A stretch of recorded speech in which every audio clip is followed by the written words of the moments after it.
Seguimos haciendo economía sin corbata. Tomás Luquín, estamos hablando de gasto público, estamos hablando de la chique, de la inversión.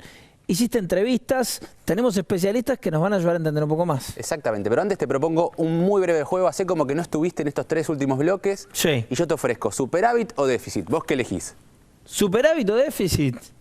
Superávit. Y claro que sí, porque Pero, por una favor, familia no Tomás, puede tener un superávit. déficit y vos, como sos una familia y demás... Todos queremos superávit, Exactamente. ¿no? Ahora, en un país no es lo mismo un superávit o un déficit. De hecho, en la historia hay casos exitosos de países que crecieron con déficit o países que crecieron con superávit, y a la inversa lo mismo. Digamos, países que les fue muy mal con superávit y países que les fue muy mal con déficit. Lo que quiero decir es que per se, por sí mismo, el déficit o el superávit, el resultado fiscal, no quiere decir nada. Y lo que te propongo y lo que estamos proponiendo en este programa es volver y repensar la política fiscal en cuanto a su capacidad de cumplir con los objetivos para los que fue diseñada y no con los dogmas de la ortodoxia sobre lo que es saludable, bueno o sano. ¿Qué quiere decir los objetivos? Porque se suele confundir en la economía objetivos con herramientas. La herramienta es la política fiscal y los objetivos desde 2013 en adelante han sido reindustrialización, redistribución del ingreso, crecimiento económico y creación de empleo. ¿Se cumplió? Sí, no, más o menos, pero esos son los objetivos y la herramienta es el gasto público. O sea, el superávit o el déficit no son una buena o mala noticia en sí mismo. Exactamente, evaluémoslo en cuanto al cumplimiento de los objetivos de política económica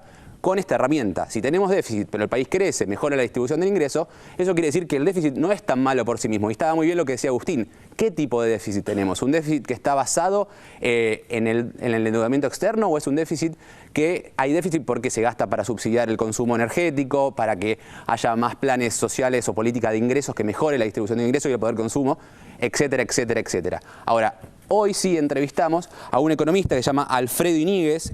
Él está especializado en temas fiscales, es un economista investigador, lo voy a leer, permitime, del Centro de Investigación en Economía Política y Comunicación de la Universidad de La Plata.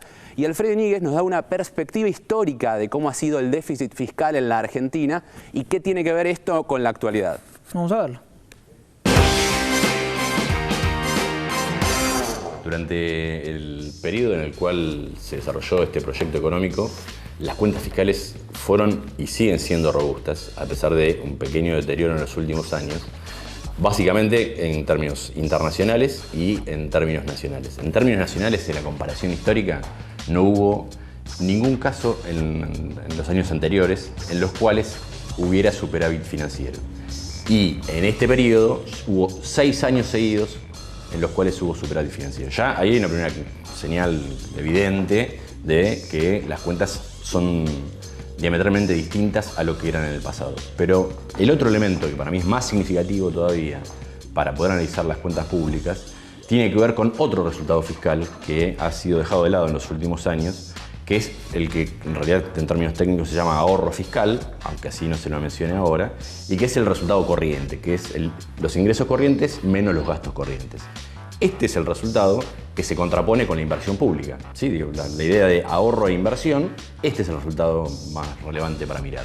Este resultado durante todo este periodo, en todo este gobierno, desde el 2003 hasta la fecha, incluso los meses que se iniciaron de 2015, dio superávit.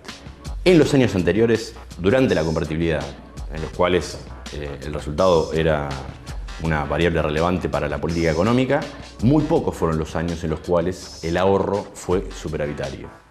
Con lo cual, suena bastante contradictorio que quienes tuvieron mucha responsabilidad en los déficits del pasado cuestionen la situación fiscal actual.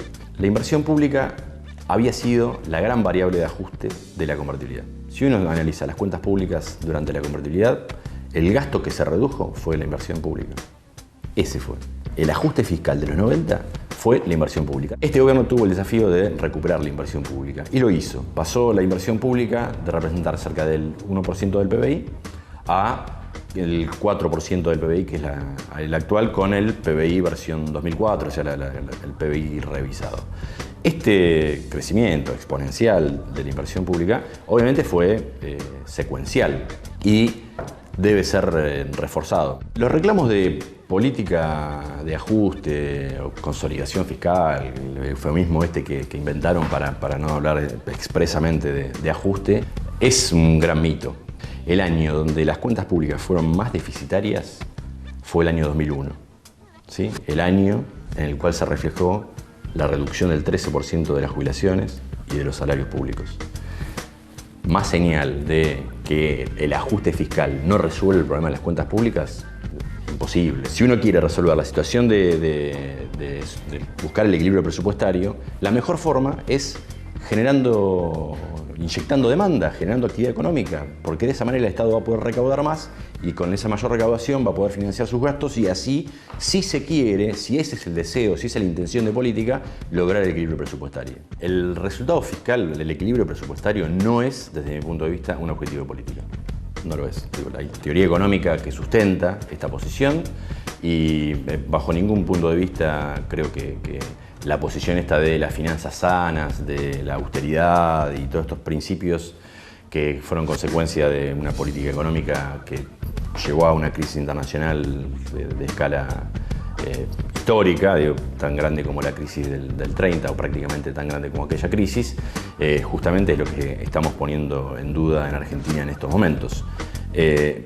Uno puede contraponer a la lógica de las finanzas sanas lo que se conoce como las finanzas funcionales, que es poner el accionar del Estado en función de la búsqueda básicamente del pleno empleo, de situaciones de mayor igualdad social, etc. Y yo me inclino por esta posición. Hay muchas cuestiones por las cuales el quehacer del Estado requiere de una capacidad de financiamiento alta y, si fuera necesario, acceder a fuentes tan genuinas de financiamiento como son la emisión monetaria y el endeudamiento. Son fuentes genuinas de financiamiento. No se ha creado un cuco respecto en particular de la emisión monetaria. La emisión monetaria es una fuente de financiamiento como cualquier otra que hay que tenerle cuidado. Digo, uno no puede financiar al infinito al Estado por este medio, pero bajo ningún punto de vista hay que desperdiciar esta fuente de financiamiento para el Estado.